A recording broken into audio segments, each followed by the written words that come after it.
Hey guys, what is up? It is No Help and welcome back to another video today. So last week I touched on the Herblore activity, but there is a lot more to cover with it today.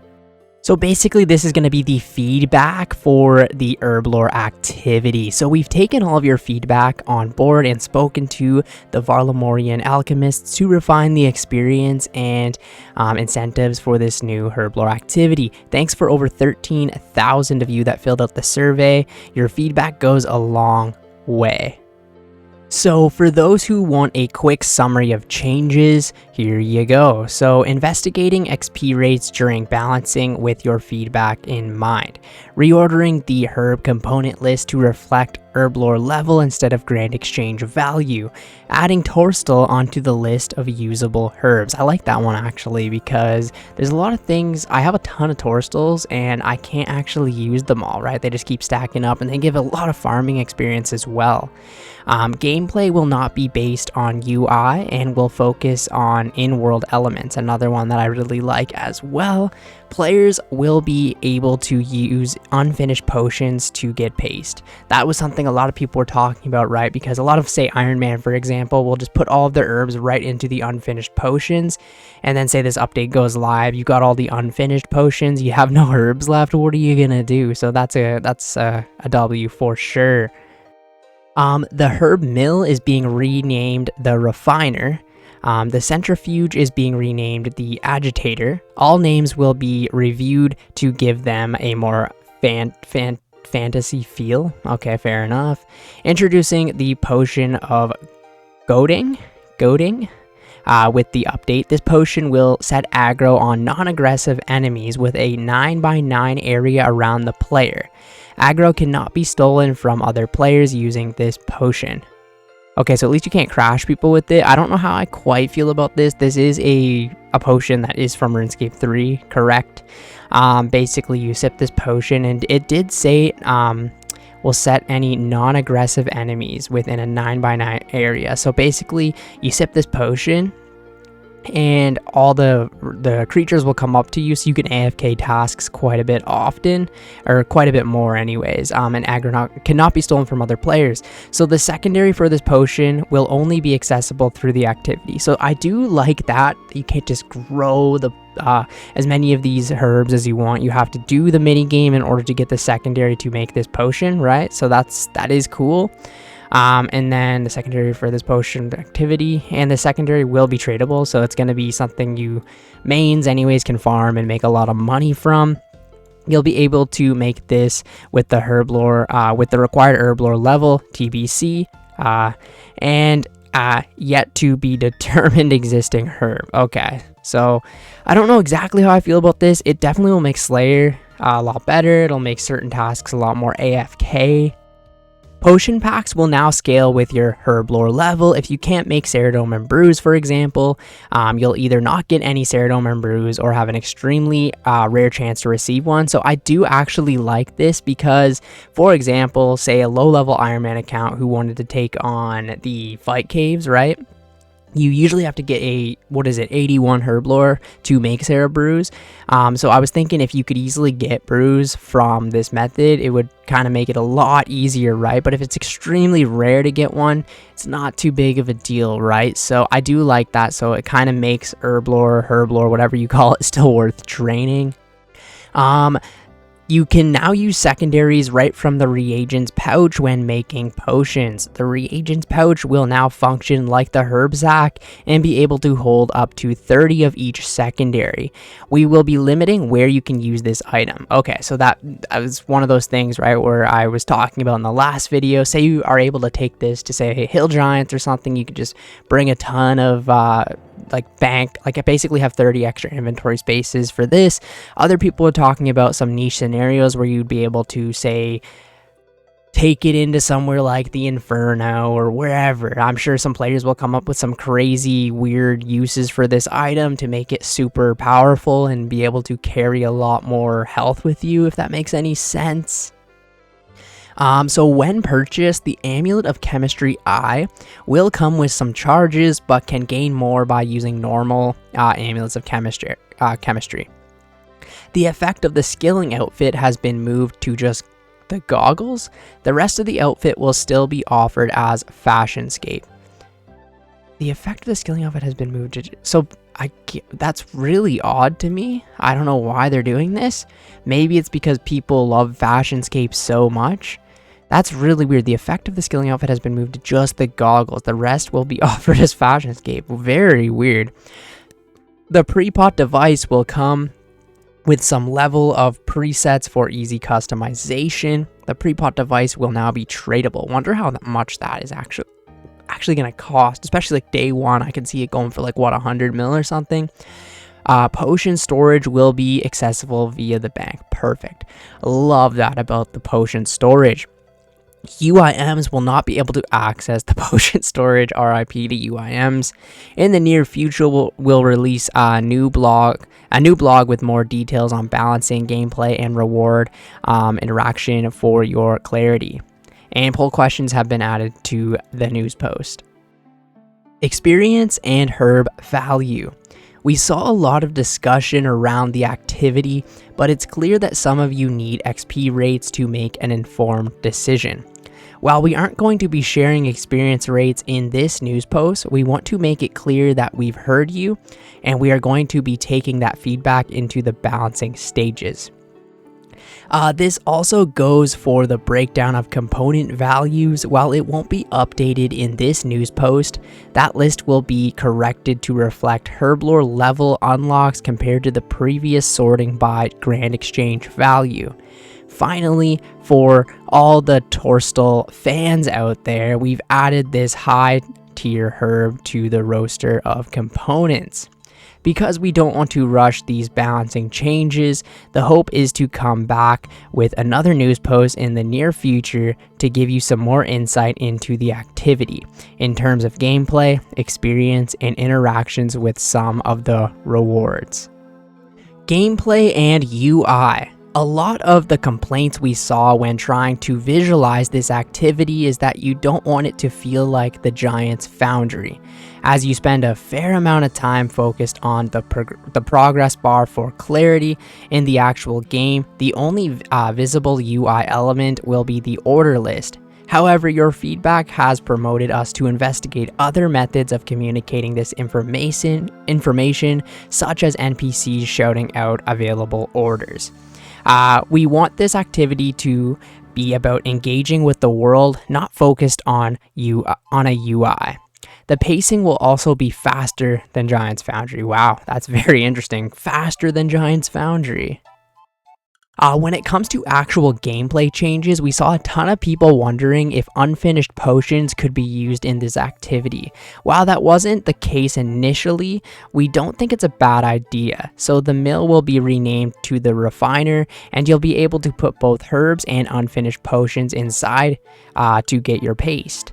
On a similar note, we found out from our conversations that the centrifuge needs something else to make things homogeneous, so we're renaming the machine to the Agator. We're also going to review the other terminology to make it less grounded in reality. Here comes the Mixomatic 3000. Oh, Jesus.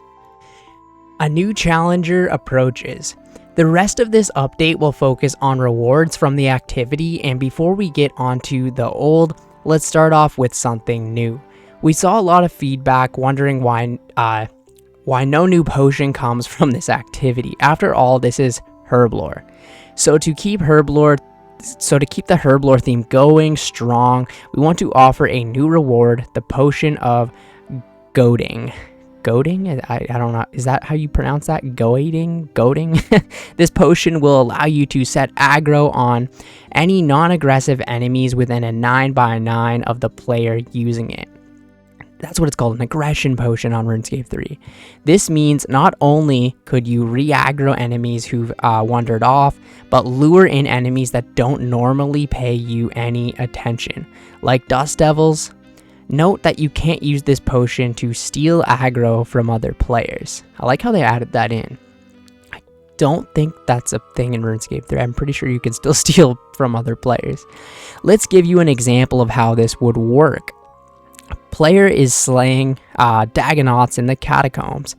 Player AFK timer hits 10 minutes. Dagonauts are no longer aggressive.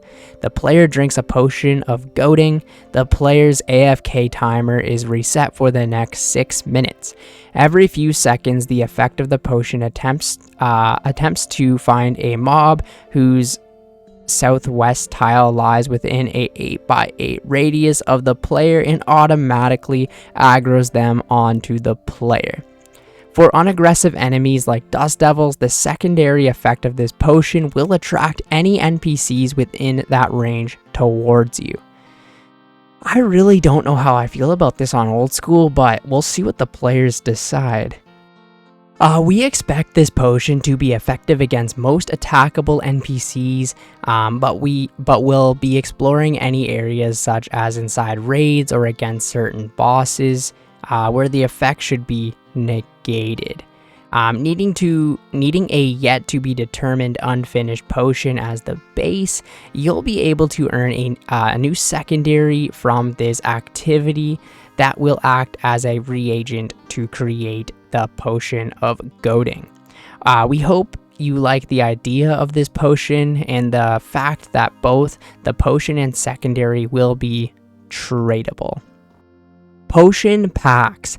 The main concern from this reward was receiving potions you wouldn't otherwise be able to get consistently when using different herbs. As we previously stated, using Lie herbs will be the only way to get Lie points, and those points can only be spent on Lie potion packs. Instead, those packs you'll only find potions made with Lie based herbs, with the other packs following the same principles.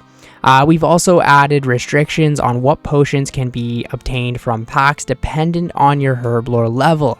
If you can't make Ceridome and Brews, for example, you'll either not get any Ceridome and Brews or have an extremely rare chance to receive one once you've hit that level. The scaling will change and will continue to change until you reach the required level to create all available potions from a pack. I really like what they've done with this. The whole, like, the Lie ones, you'll only be able... So basically the potions or the herbs and the unfinished potions that you put into it, those will be the only ones you can receive, and you won't be able to receive any of the ones you don't have the Herblore level to create yet. Beautiful. Reagents pouch. Let's start off with some clarification we left out in the original post and follow that up with some exciting changes. First, you will be able to use secondaries directly from the pouch when making potions. We're going to be experimenting with the best user flow for this system, which we'll touch on in the follow-up news post for this activity. The main piece of feedback we saw was that this reward should be more in line with the herb sack, which we agree with. So you'll now be able to carry up to 30 of each secondary in the reagents pouch. We want to make sure that this is still balanced, and there's some sneaky use cases of this item that could help you out with more potions, especially when it comes to harder content. So we'll more than likely prevent players from using the pouch in content like the Inferno. Okay, that's good to clear up.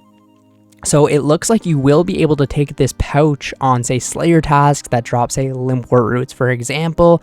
You'll be able to basically have 30 extra inventory spaces to pick that up, but you won't be able to take it into, say, crazy content like the Inferno, where it could be pretty much used in a way that's not intended.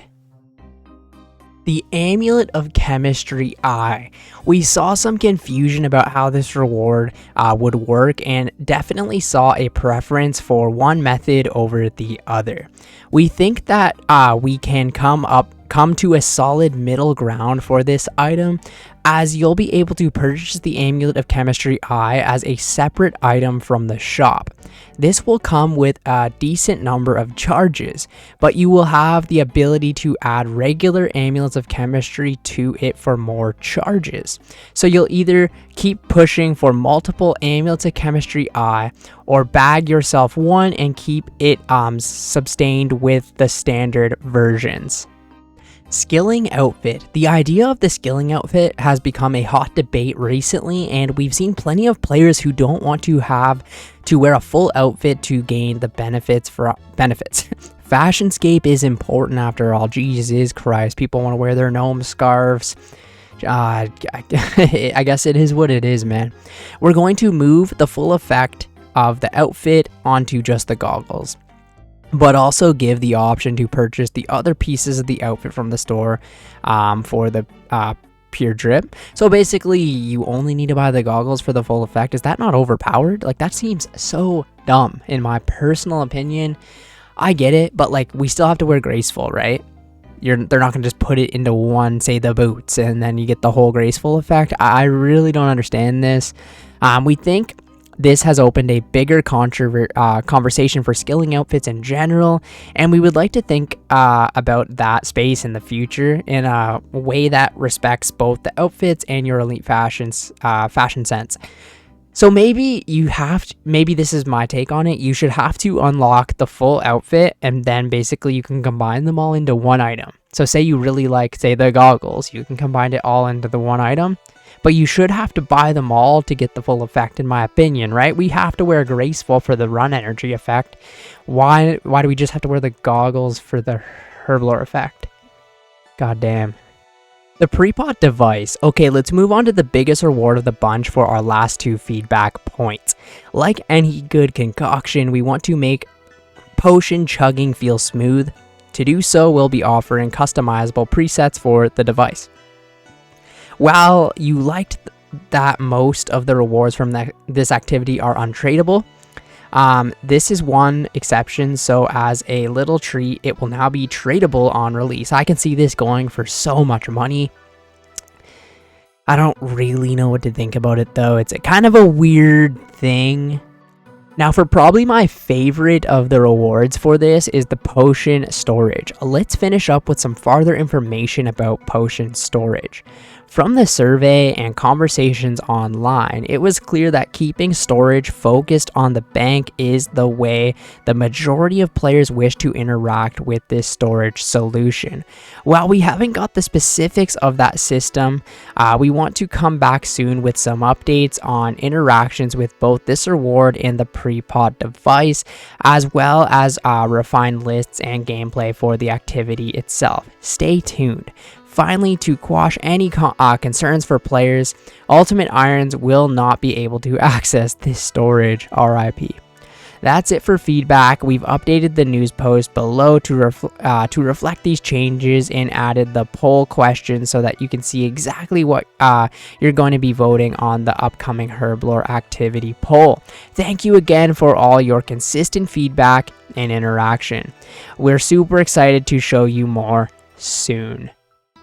I really like updates like this where it's adding a brand new activity to the game, so it seems like a huge thing that they're adding to the game, right? But the main part of it, it seems, in my opinion, is all the reward space that comes out with it. Like the pre-pot device, the storage is going to be huge for so many players. Like, even if me, for example, if I look on my Herblore tab, like, it's a cool looking tab, but if I could just have this out of my bank and in a separate bank or something, and I get all these bank spots back, that's freaking huge. So the rewards from this activity are kind of like the meat and potatoes of this update, and I'm honestly really excited. I haven't been excited for a skilling kind of activity in a very long time. I guess the Hunters Guild kind of was the last one, and I really haven't touched it since release. But anyways, thank you guys so much for watching the video today. I will catch you in the next one. See ya later.